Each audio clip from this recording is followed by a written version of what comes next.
Good evening, everybody. It's Super Bowl Sunday. This is 12 Gauge. I just thought I'd get on here where we could just discuss a little bit about myself and I can give you some insight about who I am, what I'm about.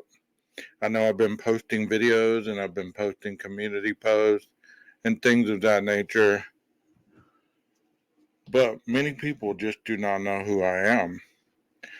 I've appeared on a couple of Detective John's panels where I've discussed substance abuse and things of that nature and some mental health stuff. Um, but other than that, I've yet to really appear on anybody's panels. Other than that, I am open-minded to doing that. So if you'd like me on your panel, hey, just let me know. I'm from Texas, born and raised. Um, Most of my schooling had been done in Texas. I played football for a lot of years, including after high school, some collegiate, and some semi pro. Um, I never really was into true crime, but back in high school, I did think very briefly about going into forensic because I was intrigued into the serial killer realm about how they are able to be apprehended. But at that point, Alabama was the place where I would have had to go do my schooling, and at that point, financially, I was not able to leave the state and go do that. So I decided just to stay around and continue trying to trying to find my way in this world. Um, it led me to some interesting places, interesting choices. As you heard in my last video, I did struggle with alcohol and drugs a little bit, not as much with drugs, but mostly alcohol. I never went to rehab. I actually worked in a rehab where I found out a lot of interesting insight to help myself. But it wasn't until 2003, 2004 that I really took an interest in trying to get sober. You know, due to my time and my addiction, I hurt a lot of people. I lost a lot of people's trust. Um, I was able to believe that I was doing a good thing and not hurting people, but unfortunately, looking back, I did hurt a lot of people. I've tried to make amends to those people. I've tried to make amends to the individuals that were affected by my addiction and poor choices. I've never made excuses for my choices. Sometimes we don't know what we're doing based on the insanity that's going on in our heads. And at that point, I had no clue what was up, what was down. All I know is that I had an anger inside of me that I could not contain. The only time that I felt normal was when I was partying and going full speed at all times. You know,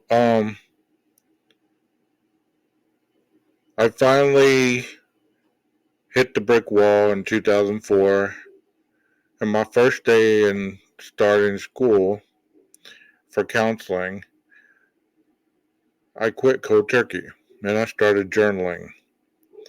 Um, I can share the first day of my journaling, and maybe I might do that to help people really understand the insanity of my addictive process. Hold on. Okay, just like my memory, some of the things that I thought were in August, obviously it was July 23rd, 2003. This was my first entry. It said the first day of verbal delirium. It says it is 2:07 in the morning and I have less than 3 hours before I'm scheduled to go to class. I've been procrastinating all day about the test I have tomorrow. I have a lot going on in my world. I'm single, I'm sleep deprived, and looking at the clock one day closer to my birthday, which undoubtedly means getting older. I'm fretting about talking to Natasha, who is a person you'll probably hear about. She is not my girlfriend or anything like that, just someone from my past that is a piece of me that cannot be taken back. I'll get into that more as time goes on. I hate life right now. I'm broke, I'm in debt, and just overall stressing about how I'm going to make the money to get me over this hump in the road. I just moved to this area and don't know a lot of people, but the ones I have met are plain scandalous. One of my friends is cheating on his wife with a girl that we both know and work with. He's using me as a cover, but unknown to me, okay? His wife calls and asks for him. Oops, what can I say? I said he isn't here? And she goes off. Oh well, sucks to be in a marriage like that. I wish that if I ever find someone, it will be more meaningful than that. We'll have lots of energy and no one to talk to, seeing it's 2 in the morning. So I ramble on in my barrage of endless roads in my head, all roads with no destination in sight. I hope you enjoy this journey with me best. Heck, most of the time I don't know where I'm going. Later, y'all. Gonna try to lay down again. Love ya. Peace. And it started from there. And I'll read one more. Like I said, I'll probably read a lot of these as time goes on so you can get an inkling of who I am. Hey you guys, guess what? I made a 92 on my test that I crammed for at 2 in the morning.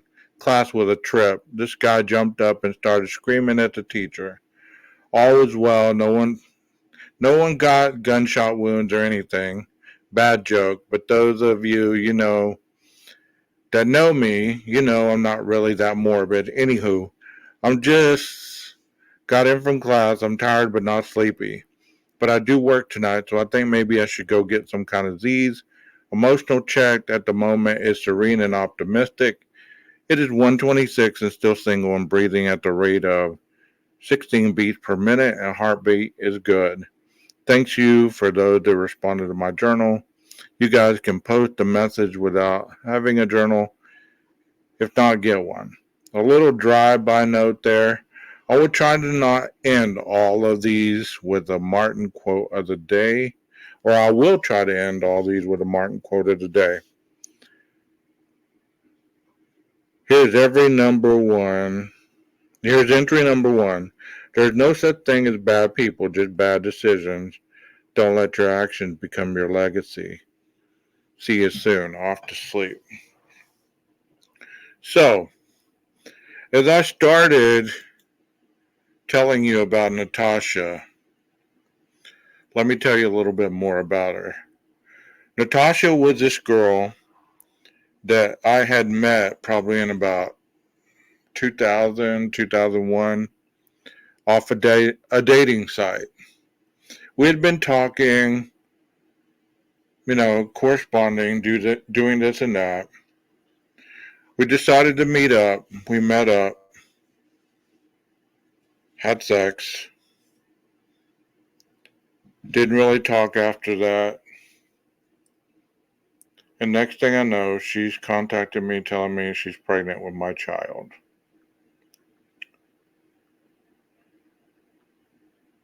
I'm trying to do the good thing and be involved. And she burns off. I don't hear from Natasha until 2003, where she's living in another state. She supposedly sends me pictures of this child, which is a little girl. I start sending her money. because I believe that this is my child.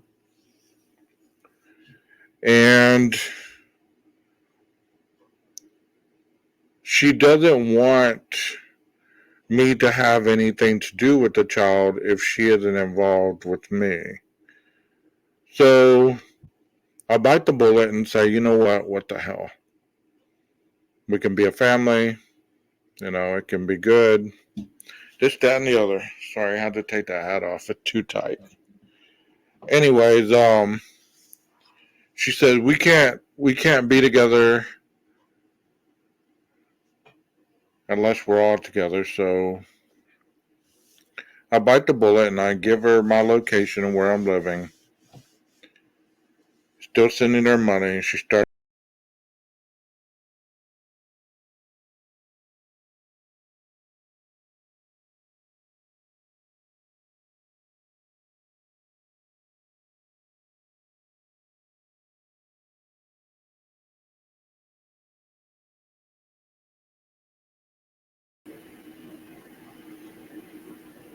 Sorry about that.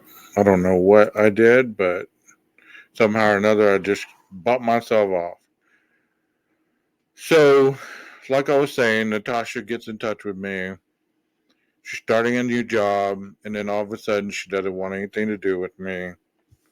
She blocks me from all communication. It leads me with the assumption that I have a daughter out there in this world. And it really messes me up because I was trying to do the right thing, you know what I mean? But at this point, I have a very stable girlfriend and a family, and I have to tell them about this. Like, I tell them about the situation. It makes me worry about how our relationship is going to go because, you know, we're really serious, we're thinking about getting married. We're thinking about this, that, and the other. And just kind of puts a wedge in it because I have a lot of unknown answers, because basically this was a one night stand. It wasn't like a relationship. It was one of those things that happened. Well, I lost touch. Didn't hear any more from her. Continued going to school. Got my license. I didn't get my license in 2004. Excuse me. I got my schooling and I got approved for my internship. I started my internship. I was going all over to different realms of practices to do this internship to learn more about substance abuse and criminal offenders, because I don't know if you know about this, but whenever you are going into counseling, they throw you into the most messed up situations and the most messed up areas of the city to go learn about addiction. So I was in the DFW area about that time, and I was going all over, getting as much knowledge as I could, running as fast as I could. And at this point, when I started writing in this journal, I was working at a place called Argyle, at a place called Sante Center for Healing. And I was working nights. I was working 12 at night till 8 in the morning. And I was hell bent on getting my licensure, getting this internship done so I could go get my license, so I could be a licensed counselor and licensed therapist. Well, I would be working at night, going to school during the day, and then sleeping whenever I could, and then doing this 7 days a week. It took a toll. It took a toll on me. It took a toll on my relationship. It took a toll on my mental capacity. It took a toll on my addiction. And that's another thing. I was trying to get sober at that time. So not only was I trying to get my mind right, but lack of sleep, a lot of stuff going on, and I'm not making excuses for it. I'm just telling you what it is, what it was. And I wasn't mentally strong at that point. I knew I didn't want to drink anymore. I didn't want to hang out in the clubs. I didn't want to, sleep around. I didn't want to do all that stuff anymore. But there was still that itch. There was still that itch. And eventually, my girlfriend and we ended up coming to West Texas. I started my internship. We were here probably 6 months. And then we broke up. She headed back to Dallas, Fort Worth. And I headed back probably about a couple months after because I had gotten my 2,000 hours of internship at that point. I got a job. I still tried to reach out to her to, try to reconcile. I had just done too much at that point. I had really done some dirty, vile stuff. I'm not going to talk about it here because it's really not relevant, but at the heat of your addiction, like I was telling you guys last night in the video, you can cross addict into other things. You can start getting pleasure in the limbic system with other things. And unfortunately, mine was other women, like I couldn't be faithful. The internet was kicking off. You were exposed to chat rooms. You were exposed to a barrage of women all at once. And here I was trying to stay sober. And I just traded one for the other. Well, that ruined that relationship. The relationship officially died in 2007. That was the last time we really had any kind of anything to say to each other, anything like that. I continued on my journey of getting my hours. In 2009, I was licensed. I bumped around the DFW area. 2010, thought I fell in love with somebody, ended up back in West Texas. Um, it ended very quickly. Lost my job. Ended up in East Texas at a prison working. Unhappy. Lost. Still seeking. At this point, I was still sober, but I was angry. I was hurt. I played the victim role. I was very, very full of trauma from not only what I had endured, self disposed of, what I had endured. But most of this stuff it came from my childhood, which is later written on in my journal. I was trying to find God. In 2008, I was baptized in Arlington, Texas. I know I'm skipping around a little bit, but I was trying to find God 2010, 2011, 2012. I was in East Texas. And I told myself, you know what? I'm tired of jumping around. I'm going to stay somewhere. I'm going to plant some roots.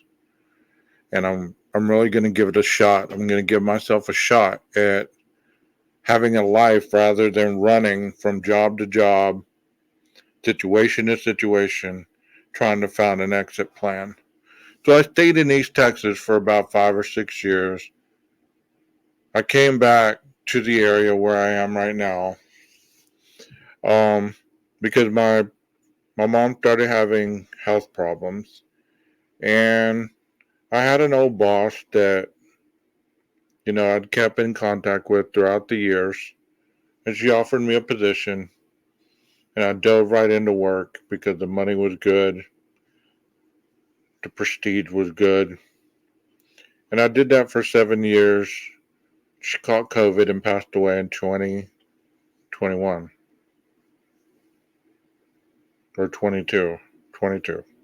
2022, she passed away. So therefore, my ambition, my drive, everything was gone. Didn't really. At this point, I was kind of.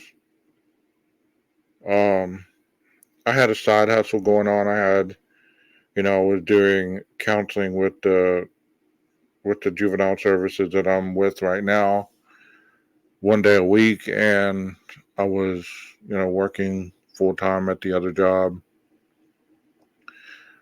Well, in the meantime, still trying to keep my addiction at bay. And I'm not talking about the addiction to drugs and alcohol because it's been so long that I don't even really deal with that urge anymore. Um, the urge to find love, to find acceptance, to find my place in this world, to have a family. And, you know, as things have gone on, I've met some good people, but they just weren't good at the right time where I was at. I was either broken, they were good, they were ready to be in a family, they were ready to be settled down and everything, and I was still too busy playing. Well, here I was older in life, and I was ready for those things, and I couldn't find it. I couldn't find those things in people. So I just dove into work.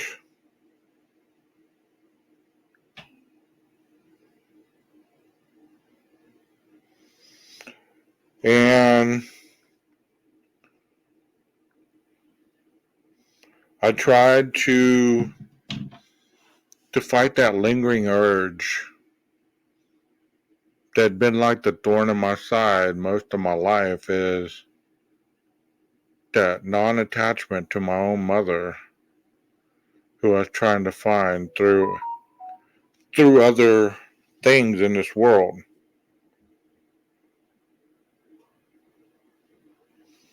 So I finally got to the point in life once I started this new job and really started looking at myself and reflecting and having a little clarity where I didn't have a lot of stress and responsibility and all that stuff going on. Um, I actually found a reason to be okay with me, a reason to continue on in school, to continue on getting my bachelor's. So that's what I'm doing in criminal justice, which is a total different avenue than the counseling realm. Hopefully by 2025 in March or April, I'll have my degree and I'll continue building my journey. Um, as you all know, whenever you leave your area and you are searching for yourself, you make a lot of poor choices. You meet a lot of different people that are either good for you or they're not. I've had a lot of wonderful people in my path that have supported me financially, spiritually, emotionally, and made sure that I've gotten to this point because they saw something in me that I could not see in myself. And, you know, it's always good to have those type of people, but not everybody has them. Not everybody has them in their lives. You know, um, so that's where we're at, 2024. I'm working at a job with juveniles. I'm trying to finish up my schooling. My hobbies have been like working out, trying to stay in shape, watching football, watching sports, traveling, trying new things, going to new places, and just trying to make it. Because one thing that I've realized over this short period of time is life goes by really fast.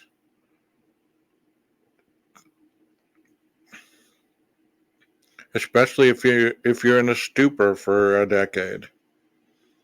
You're playing catch up for a long time until you finally stop making mistakes. As you probably know, my name's not 12 Gauge, and if you were listening, you actually know what my real name is, but I prefer going by 12 Gauge on here because, it's a cool name. It's a cool moniker. But I'm not on here to cause drama. I'm not on here to start fights or arguments or say that certain people are not knowledgeable. But I am an honest person. I hold myself to a higher standard. So I just don't allow people to come into my world without that same kind of standard. I'm a very intellectual thinker. I'm analytical. I look for the truth in the pieces that most people overlook. Because for you to be able to see just the surface, I'm trying to look underneath it, around it, through it, just to figure it out. Well, I just thought I'd get on here really quick to waste a little time before the kickoff. I hope you enjoyed my little testimony. Like I said, there will be more. There'll be more journal entries. I hope you enjoy my content. I'm not as wild, and I am funny, but I do have a dry sense of humor, so a lot of people don't get it. I enjoy people. I enjoy meeting people. I enjoy talking to people and meeting new people. And if you have something that you want to ask me, feel free to ask me. If it's appropriate, I'll answer it on here or not. I can give you my email and we can talk about it. Like I said, I'm not here to start drama. I'm not here to add the drama. And I'm not here to divulge every information about my personal life to the world in order to prove to you that I'm real and I'm not just looking for clicks, because I'm not. I have a full-time job. I have a very nice savings account. I have certain things that I don't need this platform to give me. If it happens, it happens. But I'm ending it with this. I am getting a better relationship with God. And if that's not your thing, that's not your thing. Please don't judge me for that.